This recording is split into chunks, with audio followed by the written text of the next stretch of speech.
नमस्कार दोस्तों, चलिए जानते हैं उत्तर प्रदेश की फटाफट 50 बड़ी खबरों को सिर्फ 10 मिनट में। लेकिन उससे पहले आप यह वीडियो किस जगह से देख रहे हैं हमें कमेंट में जरूर बताएं।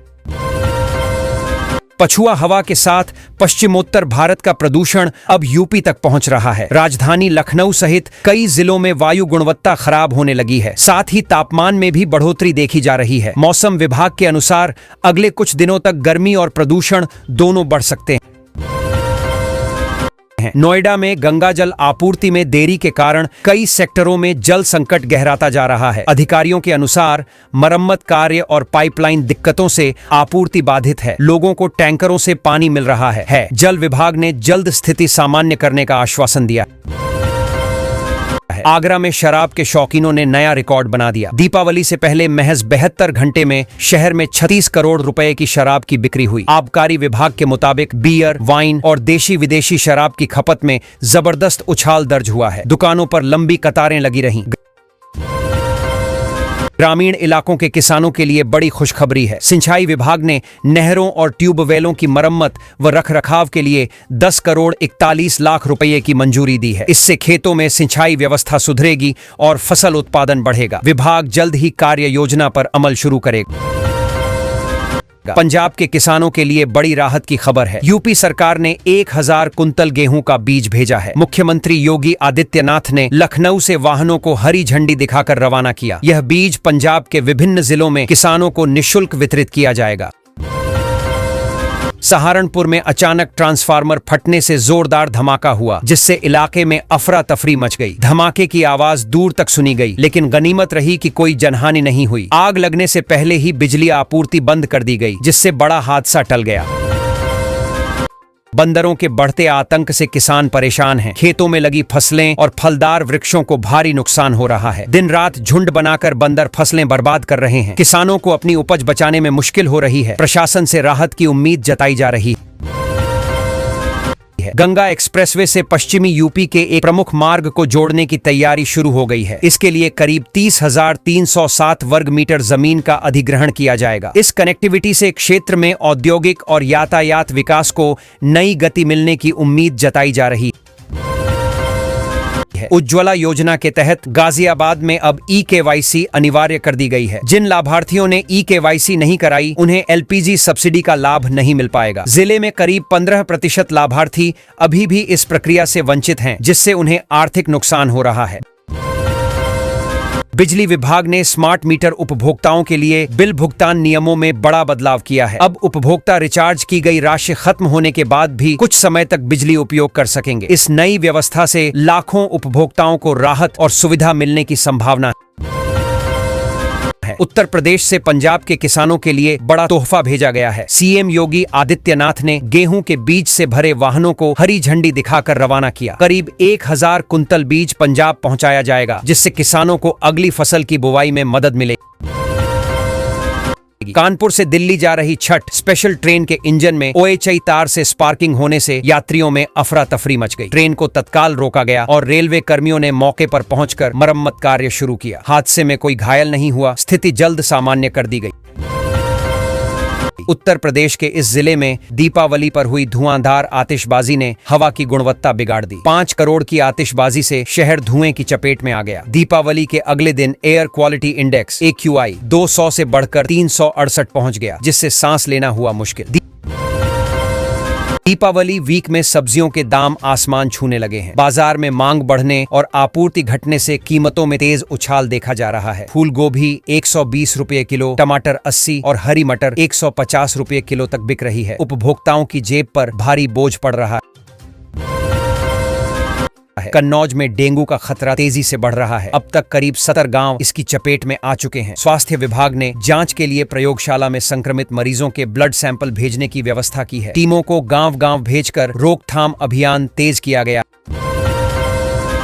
है। यूपी के जालौन में शराब पीने के दौरान पुलिस सिपाही और युवकों के बीच कहासुनी के बाद मारपीट हो गई। झगड़ा इतना बढ़ा कि लाठी डंडे चल गए। घटना में सिपाही समेत 5 लोग घायल हुए। सभी घायलों को अस्पताल में भर्ती कराया गया है। पुलिस ने जांच शुरू कर दी है। है। पराली जलाने पर यूपी के किसानों को अब भारी जुर्माना देना होगा। राज्य सरकार ने सैटेलाइट के जरिए निगरानी तेज कर दी है, जबकि जमीन पर अधिकारी निर्देशों का पालन सुनिश्चित करेंगे। उल्लंघन करने वालों के खेतों पर तुरंत कार्रवाई और आर्थिक दंड लागू किया जाएगा। जागरूकता अभियान चलाया जाएगा। अयोध्या में दीपोत्सव के दौरान आसमान संतरंगी रोशनी से जगमगा उठा। Make in India drone show ने रामायण की झलकियों को जीवंत कर दिया। हजारों ड्रोन से बनी अद्भुत आकृतियों ने दर्शकों को मंत्रमुग्ध कर दिया। रामनगरी की भव्य छटा ने एक बार फिर इतिहास रच दिया।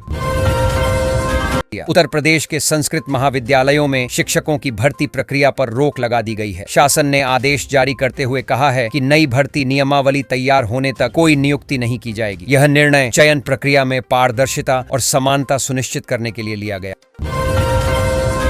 गाजियाबाद विकास प्राधिकरण ने पीएम आवास योजना के तहत बने फ्लैटों की गुणवत्ता सुनिश्चित करने के लिए बड़ा कदम उठाया है। अब भवनों की मजबूती की नियमित जांच कराई जाएगी और निर्माण में उपयोग सामग्री की मॉनिटरिंग होगी। इससे फ्लैट आवंटियों की टेंशन काफी हद तक दूर होगी।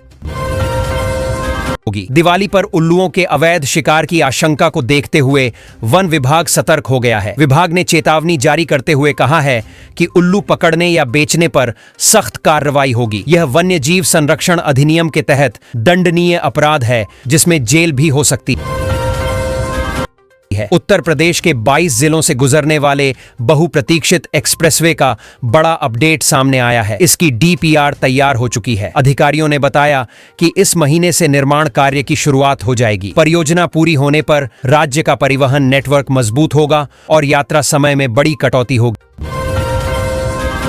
दिवाली के मौके पर उत्तर प्रदेश का मौसम सुहावना रहने की संभावना है। मौसम विशेषज्ञों के अनुसार अधिकतम तापमान सामान्य से थोड़ा अधिक रहेगा, जबकि न्यूनतम तापमान ठंडा लेकिन आरामदायक रहेगा। हवा की गति हल्की रहेगी, जिससे प्रदूषण का स्तर कम रहेगा।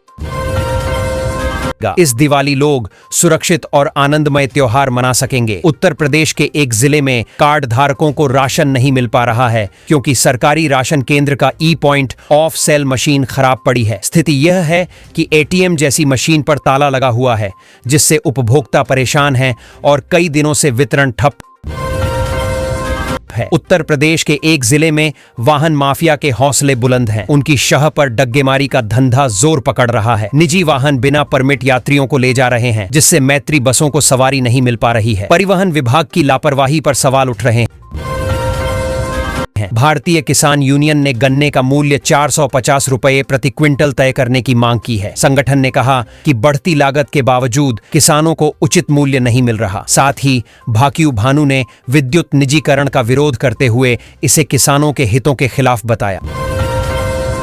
नोएडा प्राधिकरण ने बिल्डरों पर सख्ती बढ़ा दी है। नियमों का उल्लंघन करने वाले बिल्डरों के खिलाफ कार्रवाई की जा रही है। प्राधिकरण ने 2 सोसाइटियों के बाहर चेतावनी स्वरूप होर्डिंग लगाई है, जिन पर खरीदारों को सतर्क रहने की सलाह दी गई है। जांच के बाद जुर्माना भी लग सकता है। गाजियाबाद में हाउस टैक्स बढ़ोतरी मामले पर हाई कोर्ट ने नगर निगम को अतिरिक्त समय देने से इनकार कर दिया है। अब मामले की सुनवाई आज ही होगी। करीब 6 लाख करदाता इस फैसले पर निगाह लगाए हुए हैं, क्योंकि निर्णय से टैक्स दरों में राहत या वृद्धि तय होगी। कृषि वैज्ञानिकों ने किसानों को अगेती आलू की खेती के लिए कुफरी किस्मों की बुवाई करने की सलाह दी है। विशेषज्ञों के अनुसार कुफरी पुखराज, कुफरी जवाहर और कुफरी आशा जैसी प्रजातियां कम समय में अधिक उत्पादन देती हैं। समय पर सिंचाई और रोग नियंत्रण पर भी जोर दिया गया है। प्रदेश सरकार किसानों को आलू की नई उन्नत किस्मों की खेती पर प्रोत्साहन दे रही है। प्रमाणित बीज खरीदने पर 800 रुपये प्रति क्विंटल की सब्सिडी दी जाएगी। कृषि विभाग ने बताया कि कुसुम, जीदो, कुफरी ज्योति, कुफरी पुखराज जैसी वैरायटी से पैदावार और गुणवत्ता दोनों में बढ़ोतरी होगी। योगी सरकार ने दिवाली पर उज्ज्वला योजना की 1.86 करोड़ लाभार्थी माताओं बहनों को बड़ा तोहफा दिया है। सरकार की ओर से मुफ्त एलपीजी सिलेंडर रिफिल की घोषणा की गई है। इस कदम से त्योहार के दौरान महिलाओं को राहत मिलेगी और रसोई का खर्च भी घटेगा। उत्तर प्रदेश सरकार ने कर्मचारियों को दिवाली से पहले बड़ी राहत दी है। महंगाई भत्ता बढ़ना तय हो गया है। वित्त विभाग ने तैयारी पूरी कर ली है और आदेश जल्द जारी होगा। कर्मचारियों को बढ़े हुए डीए का लाभ अक्टूबर वेतन के साथ मिलने की उम्मीद है। उत्तर प्रदेश में रेल संपर्क को सुदृढ़ करने के लिए केंद्र सरकार ने नई रेलवे लाइन के निर्माण को मंजूरी देते हुए बजट जारी किया है। इस परियोजना के तहत 15 किलोमीटर लंबी बाईपास लाइन बनाई जाएगी। नई लाइन से ट्रेनों की आवाजाही सुगम होगी और माल ढुलाई में तेजी आएगी। बढ़ेगी। उत्तर प्रदेश में एक्सप्रेसवे का जाल तेजी से फैल रहा है। अब तक राज्य में 6 एक्सप्रेसवे चालू, 6 निर्माणाधीन और 9 नए प्रस्तावित हैं। कुल 21 एक्सप्रेसवे परियोजनाओं पर काम या योजना जारी है। योगी सरकार का लक्ष्य है कि हर जिले को एक्सप्रेसवे नेटवर्क से जोड़ा जाए।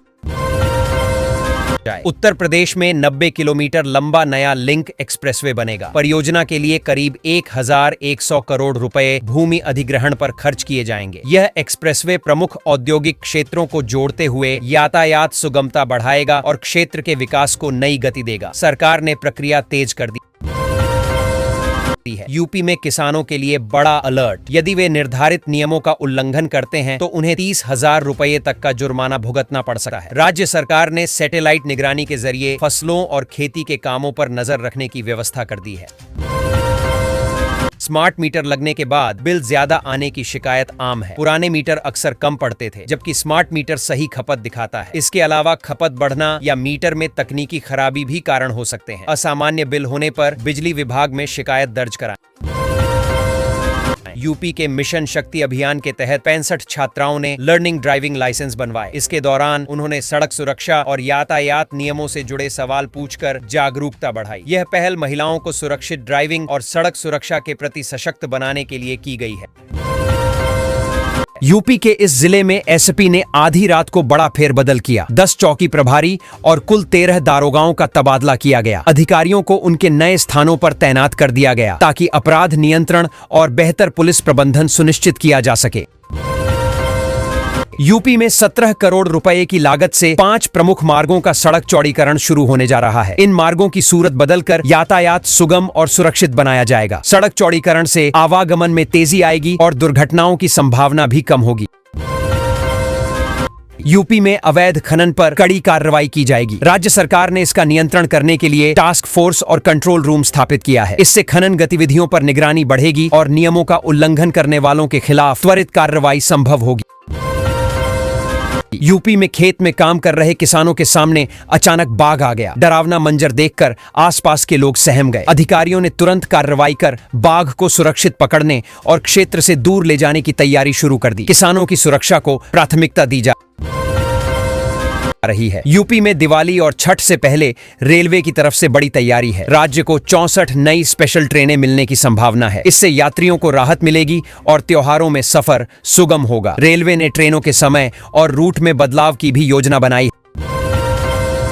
है। यूपी के इस जिले में जर्जर सड़कों का नवीनीकरण किया जाएगा। 75 लाख रुपए की लागत से सड़कें चौड़ी और मजबूत बनेंगी। इससे यातायात सुगम होगा, दुर्घटनाओं का खतरा कम होगा और स्थानीय लोगों के आवागमन में सुधार आएगा। विकास कार्य जल्द शुरू होगा।